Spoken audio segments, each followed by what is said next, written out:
Look at a 1963 Porsche 911. Now, look at a 2024 Porsche 911. Same roofline, same silhouette, same unmistakable shape. 60 years, almost nothing changed. Most people assume that is discipline, a deliberate choice by brilliant designers who knew exactly what they were doing. They are wrong, because the real story behind why the 911 looks the same after 60 years has nothing to do with design. It starts with a car that was supposed to replace it, and a line drawn on a wall that changed automotive history forever. The conventional story goes like this. Porsche designers were so confident in the 911 that they simply refused to change it. Generation after generation, they protected the silhouette, guarded the roofline, preserved the shape.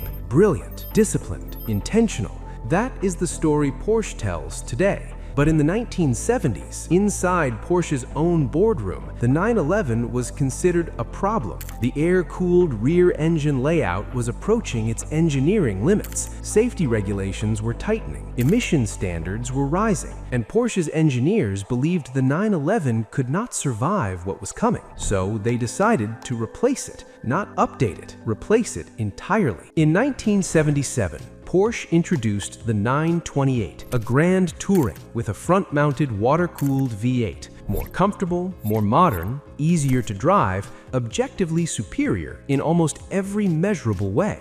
It won European Car of the Year in 1978. The engineers were proud. The executives were confident. The 911 was supposed to quietly disappear, but the market had a different answer. Customers rejected the 928 as a replacement for the 911, not because the 928 was bad, because the 911 was something the 928 could never be: familiar. And that word, familiar, turned out to be worth more than any engineering advancement Porsche could offer. Here is what the data showed. Customers were not buying the 911 because it was the best car on paper. They were buying it because of its historical lineage, its perceived quirks, its unique character. They valued these things more than the 928's rational improvements. This confused Porsche's engineers completely. They had built something better. The market said no. But then came the moment that changed everything. In 1981, Peter Schutz became Porsche's first American CEO.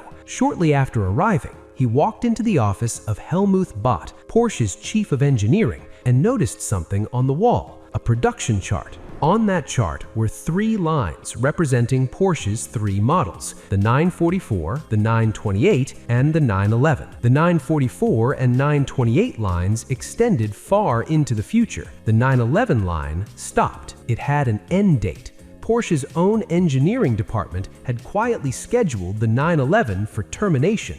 Schutz picked up a marker. He extended the 911's line across the chart, across the wall, and beyond into a future that had no end. He said nothing. He walked out. The 911 was saved, not by a brilliant design philosophy, not by a brand strategy, by a marker and a man who trusted what the market was already saying. But here is what nobody talks about. Porsche's chief designer, Michael Maurer, would later describe the 911 as the North Star of the entire Porsche brand, the single reference point that guides every design decision across every car they make. The car they tried to kill became the compass for everything they build. Here is what Porsche accidentally discovered. Familiarity is not a limitation, it's a psychological feature, and for the wealthiest buyers in the world, it's the most valuable feature of all. High net worth individuals operate in environments of constant change, constant risk, and constant decision-making. When they sit in a 911, nothing needs to be reevaluated, nothing needs to be relearned. Nothing surprises them in the wrong way. The car is immediately, completely, entirely known to them.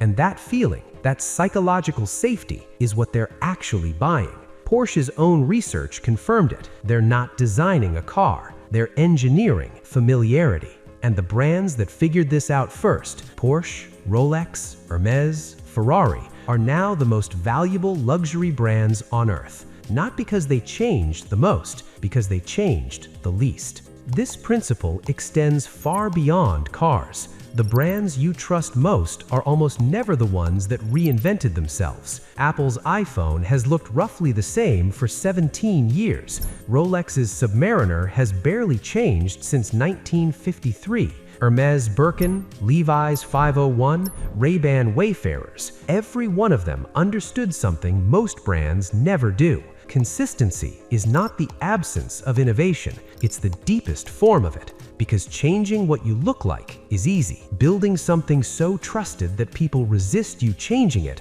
that takes decades. Porsche 911 looks the same after 60 years, not because of brilliant designers. It looks the same because in 1978, customers rejected something better. Because in 1981, a CEO drew a line on a wall, and because Porsche was humble enough to listen to what the market was already saying. Familiarity is not a limitation, it's the product, and the brands that understand that own their category forever.